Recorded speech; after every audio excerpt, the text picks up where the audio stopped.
مسلسل یہ حکومت بلنڈر کرتی آ رہی ہے اور ان کی غلطیوں کی سزا پاکستان کے عوام کو مل رہی ہے۔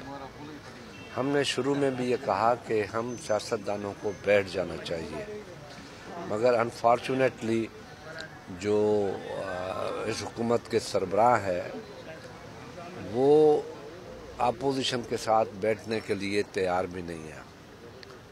ایک دو مرتبہ ایسی میٹنگ ہوئی جس میں آرمی چیف نے ان کو منانے کی بھی کوشش کی، وہ نہیں مانا، اور وہ امپورٹنٹ میٹنگ تھی کشمیر کے سلسلے میں جو بہت اہم تھی۔ اس کے بعد ایک دوسری میٹنگ ہوئی جس میں بھی وہ تشریف نہیں لائے۔ وہ سمجھتا ہے کہ میں عقل کل ہوں۔ دیکھیں، اگر کسی بھی پابندی تنظیم پہ لگائی جاتی ہے تو پارلیمنٹ موجود ہے، یہ چیز پارلیمنٹ میں لے آؤ اور متفقہ طور پہ اس پہ کوئی بات ہو۔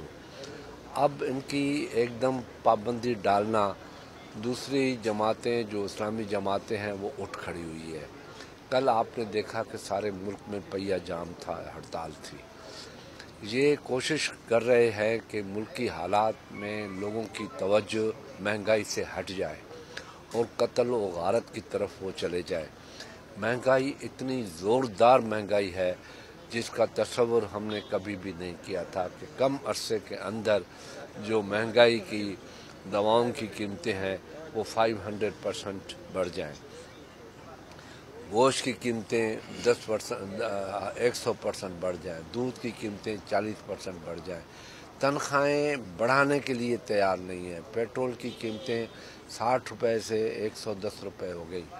پیٹرول کی ٹیکس جو تھی ہمارے زمانے میں وہ تقریباً ٹوٹل ٹیکس، سیل ٹیکس ملا کے اور جو دوسری ٹیکسز ہیں ملا کے وہ 25% تھی۔ آج وہ تقریباً 65% سے 70% وہ ٹیکسز ہے۔ یہ اپنی ریکوری ناکامی کو پورا کرنے کے لیے ڈائریکٹ ٹیکسز لوگوں کے اوپر لگا رہے ہیں اور وہ لوگ بیچارے ان ٹیکسوں کے عذاب میں پھنسے ہوئے ہیں، مہنگائی میں پھنسے ہوئے ہیں، تنخواہ نہیں بڑھتی۔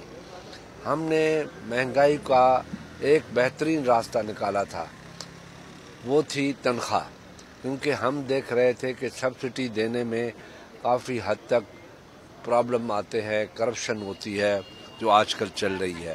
تو ہم نے تنخواہ کا اضافہ کیا 135%، 165% تنخواہ بڑھا کر ہم نے مہنگائی کو روکنے کی کوشش کی، کیونکہ وہ ڈائریکٹ عام آدمی کے پاس جا رہی تھی۔ اب یہ حکومت تنخواہیں بھی نہیں بڑھا رہی، تنخواہیں کم کر رہی ہے، مہنگائی کو روک نہیں سکتے، آپس کے اندر کے جھگڑے پورے نہیں ہو سکتے، گالم گلوچ پارلیمنٹ کے اندر چل رہی ہے جو کبھی ایک روایت نہیں تھی۔ تو یہ ایک مچھی مارکیٹ بن چکا ہے، ہر طرف سے الگ الگ آوازیں آ رہی ہے، ہر طرف جو سیلر بیٹھے ہوئے ہیں وہ اپنی اپنی چیز کی بات کر رہے ہیں۔ تو اب ہمیں افسوس ہوتا ہے کہ پاکستان جیسا ملک جو قرضوں سے جان چھوٹ سکتی ہے، اب اندازہ کریں کہ ان لوگوں نے تقریباً 11,000 ارب کا قرضہ لیا ہے اور دوسرے طرف کہتا ہے کہ میں نے 35,000 ارب اتار دیے۔ تو بھائی وہ اکاؤنٹس میں تو دیکھو کہ 35,000 ارب تو ادھر ہی پڑے ہیں، تم نے کون سے 35,000 ارب اتارے؟ وہ کون سے پیسے تھے؟ وہ کہاں سے آئے؟ کدھر سے آئے؟ ابھی تک آپ لون کے پیچھے IMF کی ڈکٹیشن لے رہے ہیں، ابھی اور بجلی مہنگی کرنے جا رہے ہیں، گیس مہنگی کرنے جا رہے ہیں اور پیٹرول کی قیمتیں مہنگی کرنے جا رہے ہیں، بجلی کی قیمتیں مہنگی کرنے جا رہے ہیں۔ تو لوگ کہاں جائیں گے؟ جب یہ چیزیں مہنگی ہوگی تو مارکیٹ کی چیزیں، سبزی بھی مہنگی ہوگی، گوشت بھی مہنگی ہوگا، دودھ بھی مہنگا ہوگا، چارہ بھی مہنگا ہوگا، جانور بھی مہنگا ہوگا، ہر چیز مہنگی ہوگی۔ میں ایز اے پالیٹیشین، کیونکہ مجھے الحمدللہ 32 سال ہو گیا ہے پارلیمنٹ میں نے ایسی خدا جانتا ہے بدترین پارلیمنٹ نہیں دیکھی۔ وہ جو عمران اپنے زمانے میں کہتا تھا خود کہ یہ پارلیمنٹ نہیں ہے، اس میں ایسے لوگ بیٹھے ہیں، تو وہ خود اس نے آ کے ثابت کر دیا ہے، خود اس نے یہ چیز ثابت کی ہے کہ اس کے دور کی پارلیمنٹ پاکستان کے ڈکٹیٹر کے زمانے میں بھی جو